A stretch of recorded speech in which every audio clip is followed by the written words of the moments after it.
Hello everybody. As you may see, this is not the same backdrop as you usually see. That is because I have moved houses. So, before we get started with this video, I'd just like to tell you, the last video was the last video filmed at the old house. And now, new beginnings arise, and we bring in our new durability test.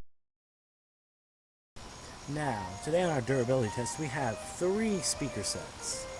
As you can see, we have a subwoofer here, and then attached to it is 2 weird-looking speakers here. I'm not sure what these are. Number 2, we've got this singular stereo speaker for a TV. You can tell because of the connection. Number 3 is this nice middle speaker with a high range frequency set. Very high quality stuff. For our first durability test, we are going to be testing out just a few attributes, you know?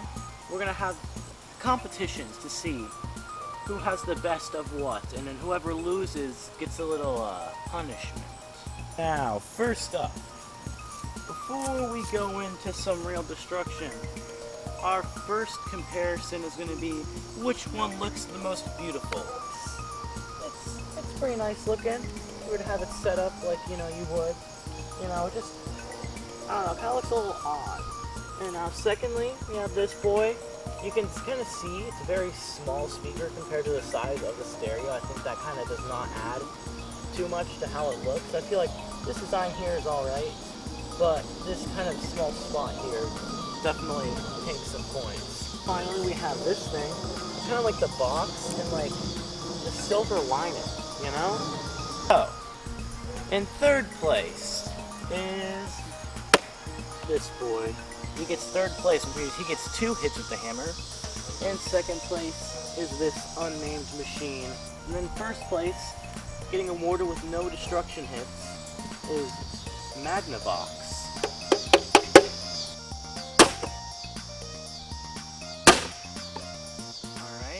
I'm scared about. Nothing really to report on the damage here, just a little bit of scuffing on the top of this guy, and then just a little caving in here because that's wood, you know, whatever. On to our next test. Now, first off, the Boston. I feel like with these on, this one is very, very heavy.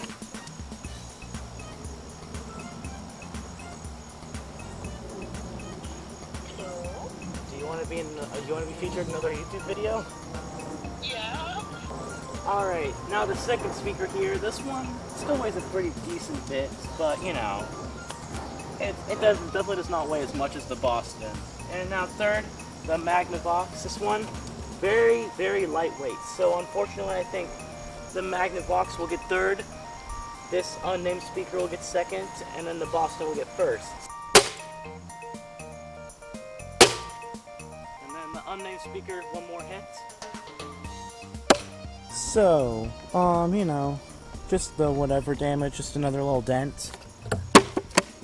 And, actually, surprisingly well, just the smallest bit of scuffing on this one.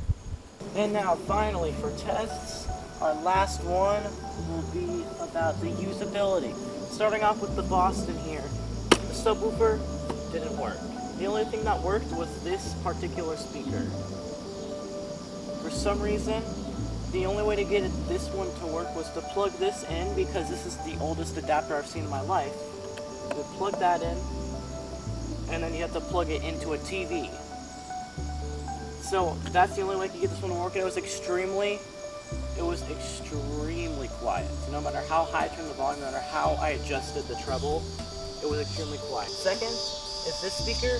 This one worked fine, and then finally this one didn't work. Place to this boy, second place to the Boston, and then third place to the Magnavox.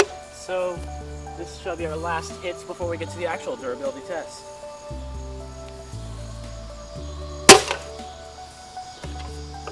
That one sounds a bit more ferocious.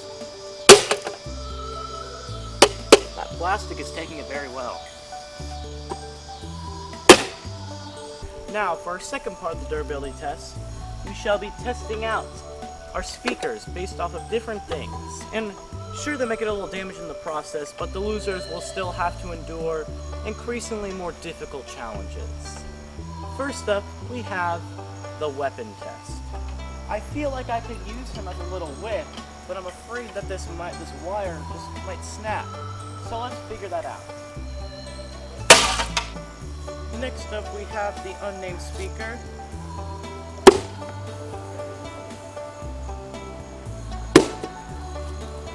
Now, last but not least is our 3-speaker Boston speaker. First up, our smaller speakers here.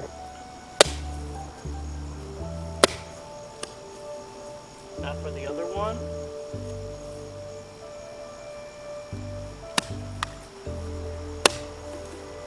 Now, for the subwoofer here, I'm not quite sure what I could use it for.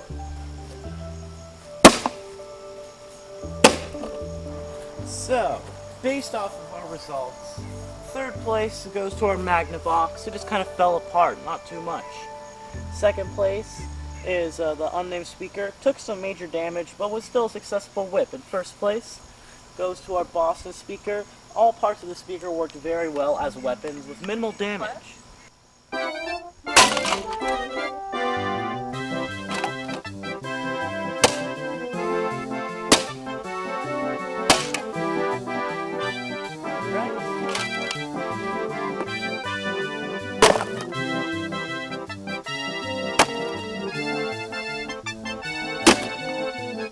Now guys, unfortunately, I think 2 out of our 3 contestants have been absolutely destroyed, which means we do in fact have a winner. It looks like we do have a winner, the Boston speaker.